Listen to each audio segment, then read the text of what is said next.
Klabu ya Simba Sport imetanguliza mguu mmoja kwenye hatua ya makundi baada ya kupata ushindi wa kishindo wa mabao 3-0 ugenini Eswatini dhidi ya Nsingizini Hotspurs katika mechi yao ya kwanza ya hatua ya pili ya mtoano ya ligi ya mabingwa barani Afrika.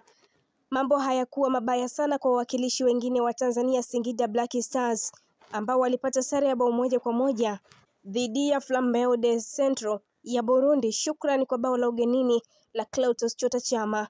Simba ya meneja, ndivyo walivyokuwa wakiimba baadhi ya mashabiki wa wekundu hao katika kujibu mashambulizi ambayo wamekuwa wakiyapokea kutoka kwa watani wao Young Africans, ambao wamekuwa wakiwakebehi kutokana na kocha wao mpya Dimitar Pantev kukosa vigezo vya kusimamia benchi la ufundi na hivyo kupewa madaraka ya umeneja. Wababe hao wa Msimbazi wameendelea kusimamiwa na kocha mzawa Selemani Matola, na ushirikiano wa wawili hao pamoja na kikosi kizima cha Simba Sport, wekundu hao wameendeleza kudhibitisha kuwa anga za kimataifa ndio anga zao. Simba ilipata bao la kuongoza kupitia kwa beki wake wakati Wilson Nangu akiweka mpira wavuni kwa kichwa akiunganisha kona iliyochongwa na kiungo wa Afrika ya Kusini Neo Maema katika dakika ya mwisho kabla ya timu hizo hazijaenda mapumziko. Matokeo benchini, Kibu Denis aliweka chuma mbili likiwamo moja la dakika za jioni na kuiweka Simba katika nafasi nzuri ya kusonga mbele. Yalikuwa ni matokeo ya kibabe ugenini na kuonyesha dalili zote za Simba kurejea kutoka makali yake baada ya kuvuka hatua ya awali ya mtoano kwa ushindi mwembamba kwa mwendo wa mashabiki kushika roho mkononi. Kipindi cha kwanza timu zote zilikuwa zikicheza soka la kushambulia kwa kasi, lakini kakosekana utulivu kwenye kukamilisha mashambulizi yao. Kwenye mashuti mawili yaliyolenga lango kwa Simba, mmoja ndio kilikuwa kichwa cha Nangu kilichojaa wavuni, huku shuti moja likiwa la mpira wa adhabu ndogo lililopigwa na kiungo Elie Mpanzu katika dakika ya 17. Wenyeji Nsingizini Hotspurs kwenye kipindi cha kwanza hawakufanikiwa kupiga shuti hata moja lililolenga lango, huku mashuti yao 7 yakitoka nje.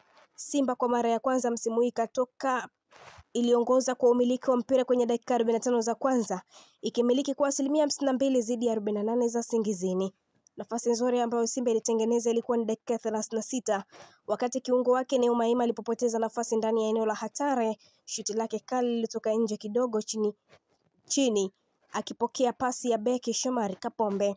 Nsingizini nao ikapoteza nafasi dakika ya 39 kupitia kiungo wake Thebulile Mavuso akiwa karibu na uso wa goli. Shuti lake linapaa, wenyeji wakipoteza nafasi nzuri.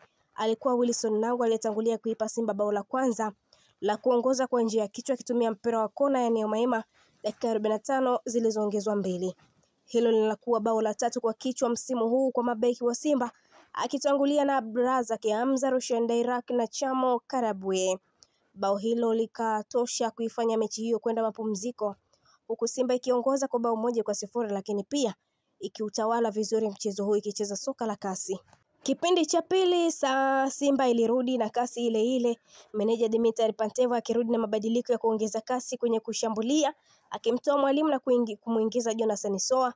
Simba iliwazima Nsingizini ikimaliza mashambulizi yao kabla ya kufanyika kwa mabadiliko matatu yaliyoongezea nguvu wekundu hao. Dakika ya 78 Pantev aliwatoa Maema, Ahwa na Motale, nafasi zao zikichukuliwa na Kibu Denis, Yusuf Kagoma na Morris Abraham. Mabadiliko hayo yalienda kuwaimarisha Simba katikati ya uwanja, Kagoma akiongeza nguvu akicheza sambamba na Kamara, huku Kibu Denis na Morris wakiongeza kasi kule mbele. Alikuwa Kibu Denis aliipatia Simba bao la pili dakika ya 84 likitengenezwa kwa mashambulizi kali, mfungaji akigeuka kiufundi na kumalizia kiufundi akipokea pasi ya kisigino kutoka kwa Jonathan Soa.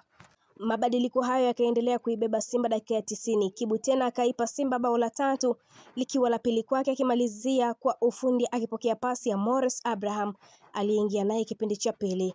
Ushindi huo wa mabao 3 unaifanya Simba kuendeleza rekodi ya ubabe wakiwa Eswatini, kwani mwaka 2018 ilichapa Mbambane Swallows kwa mabao 4-0.